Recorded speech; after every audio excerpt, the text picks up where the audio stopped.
রাত দিন 24 ঘন্টা যারা একসাথে থাকে তাকে মধ্যে দিয়ে জলজান্ত একটা মানুষ উধাও হয়ে যাবে, তাও আমি বিশ্বাস করবো? সেলুট করবেন, তারা পাইবেন কেমতে? হ্যাঁ তো রাইতের আন্ধারে গড় ছাড়ে দিছে মিয়া ভাই। আদুর, ওই যে তুই না কইছিলি আমগো মহল্লার কোন মায়ের লগে ওর লাইন যাইন আছে? বিজলি মাকে যদি আমার আরিফের জন্য দান করি।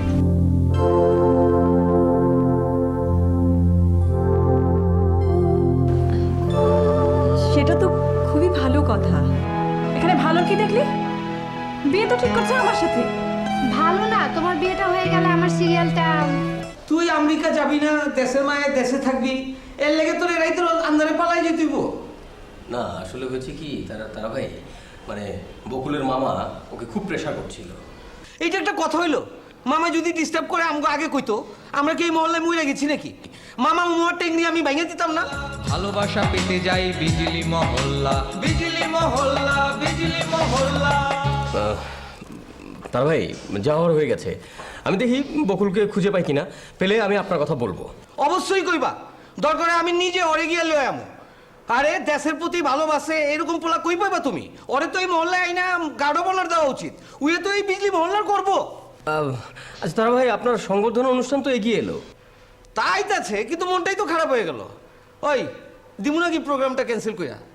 না তারা ভাই, সব অ্যারেঞ্জ হয়ে গেছে, তারপরে প্রচারও শেষ, এখন বোধহয় বাতিল করা ঠিক হবে না।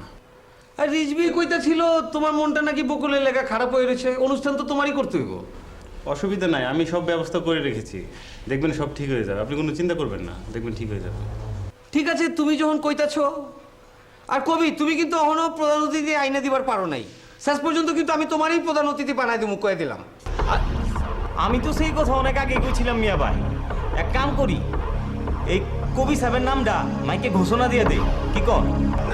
না তারা ভাই, এই কাজ আপনি ভুলেও করবেন না, প্লিজ এই কাজ আপনি করবেন না। খালি পিছলে যাইবার চাও না? মানে তারা ভাই, আপনি বোঝেন না কেন? আপনি আমাদের শ্রদ্ধাভাজন ব্যক্তি, আমাদের গুরুজন, এলাকার মুরব্বী। তো আপনার সংবর্ধনা অনুষ্ঠানে আমি কি করে অতিথি হই? মানে কথাটা তুমি ন্যায্য কইছো। ঠিক আছে, অতিথি না হইবার পারো, কিন্তু অনুষ্ঠানে কিন্তু তোমার থাকতে হইব। জি। আর ওই দেখ বেটা, দেখ জ্ঞানীগুলির মানুষ কেমন, পোলাপান কেমন, দেখ কত করে কই এই কবি সাহেবের লোক একটু উঠা বসা করবি, কথাবার্তা কবি, তাহলে ওজনটা পারবো। আর ঠিক আছে, ওই কথাই রইলো। আর বকুলের কোনো খোঁজ পাইলে আমার একটু জানাইবা লগে লগে। আর তোমার দাদুরে সালাম দিয়া কইবা যে আমরা মহল্লাবাসী হ্যাঁ লগে আছি, আর দরকার মামার আমি ঠ্যাং রেখেছি। ঠিক আছে?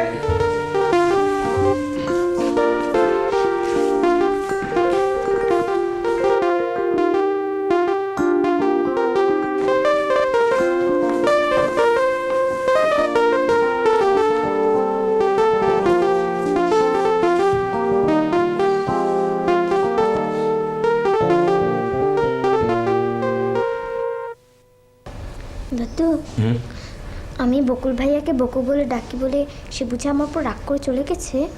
না রে ভাই না, সে তোর ওপর রাগ করে যায়নি, তার যত রাগ অভিমান সব আমার ওপরে। কেন? তুমি তো তাকে কখনো বকু বলে ডাকোনি।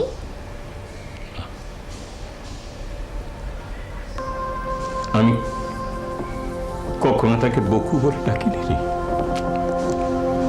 আমি সেই ছোট্টবেলা থেকে তাকে বকাই ভাইয়া বলে ডাকতাম, আপনাকে বকাই ভাইয়া বলে ডাকতাম।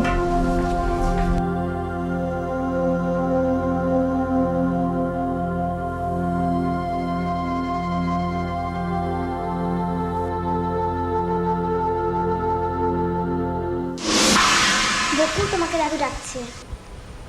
বকু, তুই দেখছি দিনে দিনে বেড়েই চলেছিস। আগে তবু বকু ভাইয়া ছিলাম, এখন ভাইয়াটা উধাও। এমন চট দেব না। চট দিবে পরে, এখন দাদু তোমাকে ডাকছে, তাড়াতাড়ি চলো। গিয়ে বল আমি অসুস্থ। হ্যাঁ চলোই না।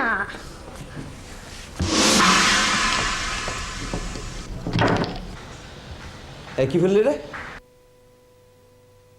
এখন কবির এসে বলবে আমি ওর প্রতিভা নষ্ট করার জন্য ষড়যন্ত্র করছি, আর তাই কালি ঢেলে দিয়েছি। আমি তো ইচ্ছে করে করিনি বকু ভাইয়া। বকু ভাইয়া? এই আমার নাম কি বকু? হ্যাঁ, আর কখনো যদি শুনি যে আমার নামের বিকৃতি করেছিস, তাহলে এক চড়ে এই দিকের গাল ওই দিকে পাঠিয়ে দেবো।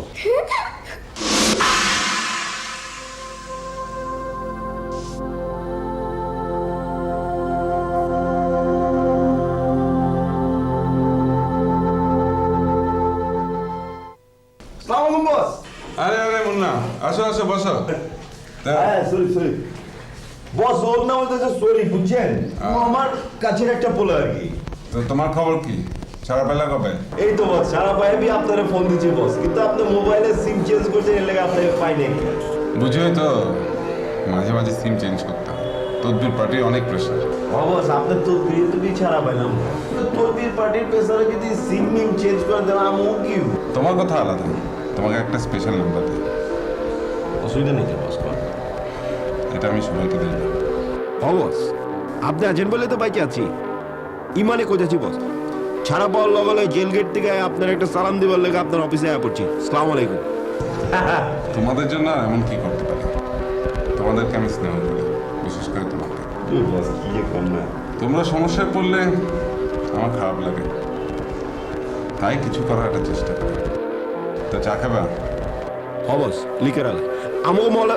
ঠিক আছে, ফোনটা করো না। আলে হ্যাঁ, এখানে 3টে থাকবে। বস এবার কিন্তু বস মহল্লায় যে মানে একটা কিছু করো না বস, মেলা দিন তো আর এবার বস আপনি কিন্তু বস পুরো সাপোর্ট দেবেন বস। সেটা বস পরে জানেন।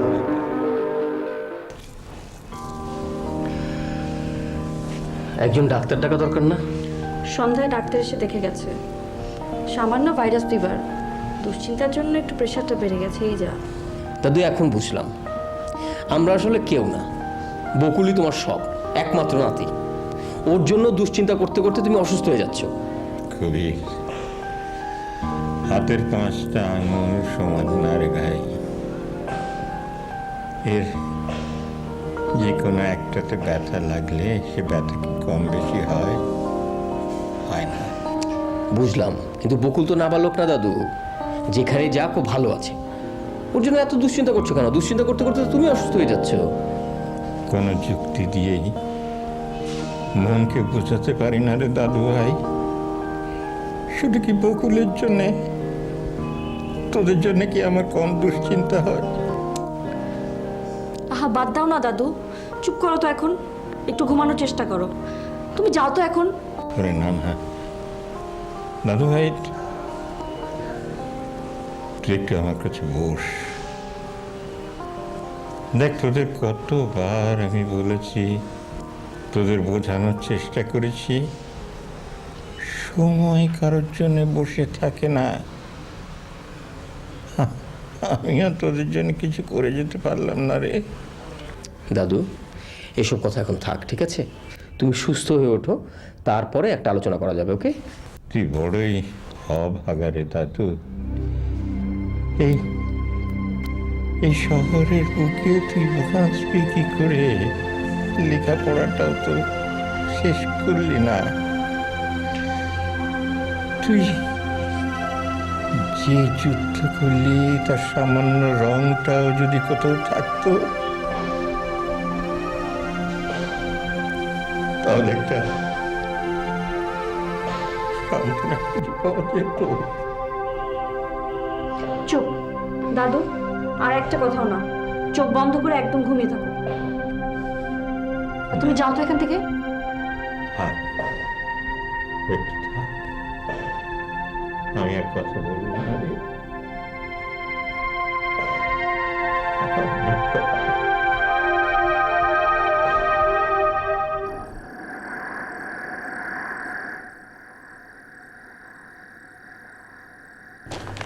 তোমার কাগজ মুখস্থ করা দয়া করে রাখবে? ওরে বাবা, 12টা বেজে গেছে, বুঝতেই পারিনি।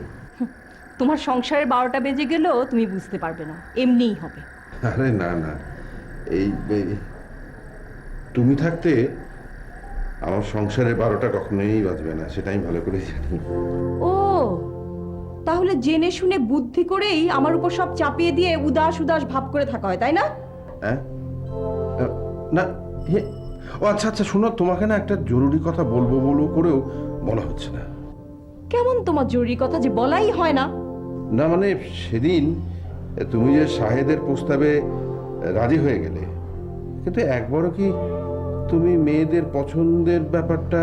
মেয়েদের পছন্দ অপছন্দ মেয়েদের পছন্দ অপছন্দের দাম দিতে গেলে ওই যে পাশের বাড়ির গাঞ্জুটি ছেলেটা ধরে এনে তোমায় সালাম করতে বলবে।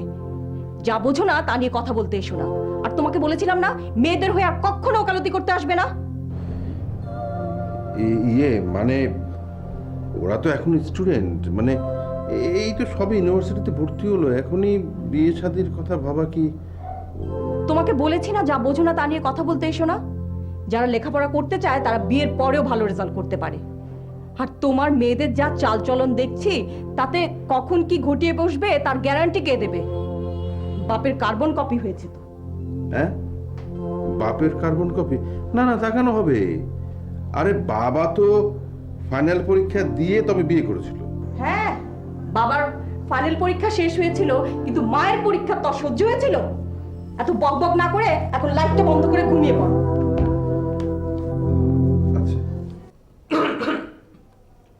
আমার প্রাণপ্রিয় মহল্লাবাসী, আসসালামু আলাইকুম।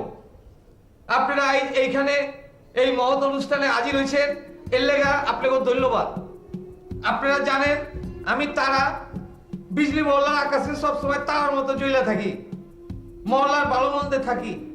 আপনাকে দোয়ায় আমাকে মহল্লার পরিবেশ আর 5টা মহল্লার পরিবেশের থেকে অনেক ভালো। আমি তারা আপনাকেও কথা দিতেছি, আমি বাইরে থাকতে বিজলি মহল্লার পরিবেশ কোনোদিন নষ্ট হইবার দিব না। আজকাল মহল্লার মধ্যে কিছু লাফাঙ্গা পোলাপান আইছে, অগদিকে আমাকে সজাগ দৃষ্টি রাখতে হইব। সজাগ না তীক্ষ্ণ কম সজাগই। আমার প্রিয় মহল্লাবাসী, আসসালামু আলাইকুম। আপনারা আজ এইখানে এই মহৎ অনুষ্ঠানে হাজির হয়েছেন, এর লেগে আপনাকে ধন্যবাদ। আপনারা জানেন আমি তারা বিজলি মহল্লার আকাশে সবসময় জল জল করি, মহল্লার ভালো মন্দে আছি। আপনাকে দোয়ায় আমগো মহল্লার পরিবেশ আর 5টা মহল্লার থেকে অনেক ভালো। আমি তারা আপনাকে কথা দিতেছি, আমি বাইচা থাকতে এই বিজলি মহল্লার পরিবেশ কোনোদিন নষ্ট হইবার দিব না। আজকাল মহল্লার মধ্যে কিছু লাফাঙ্গা পোলাপান আইছে, অগদিকে আমগো সজাগ দৃষ্টি রাখতে হইব। ঠিকই তো আছে। আরে আমি তো এখনো কাপড়ি বদলাই নাই, পাঞ্জাবি তো পরি নাই।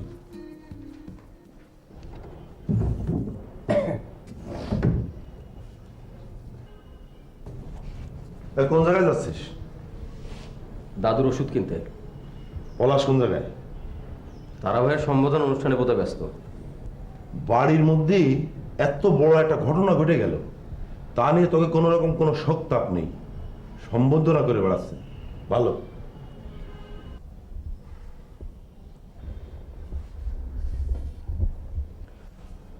আমাকে কিছু বলবেন মামা?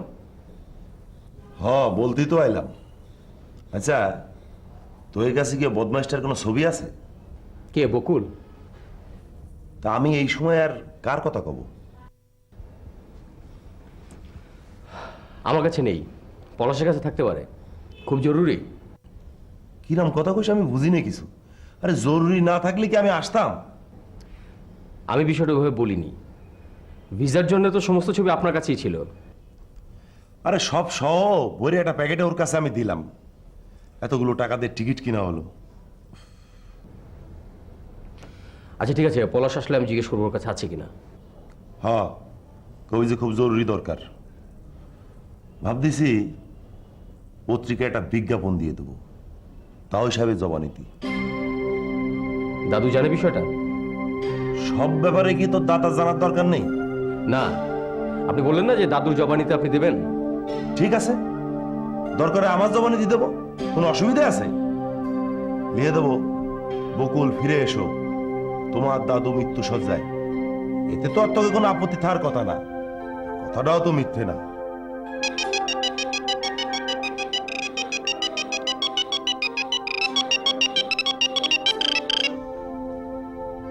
হ্যালো ভাইবে দাও দিয়ে মানে কি অবস্থা, কত বড় অধঃপতন হয়েছে ওর? এখনো সংবাদ পাইনি কিছু, জানাবানি পালি। আচ্ছা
দেখ।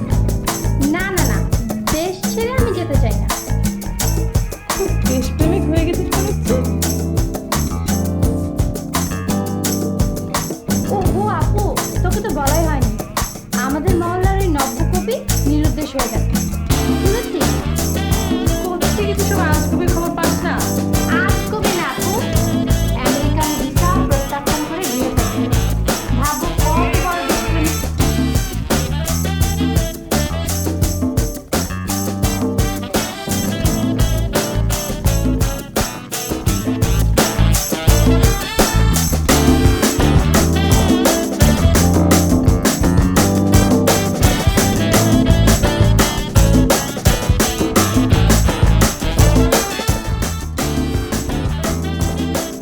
দাদু, এখন শরীরটা কেমন লাগছে?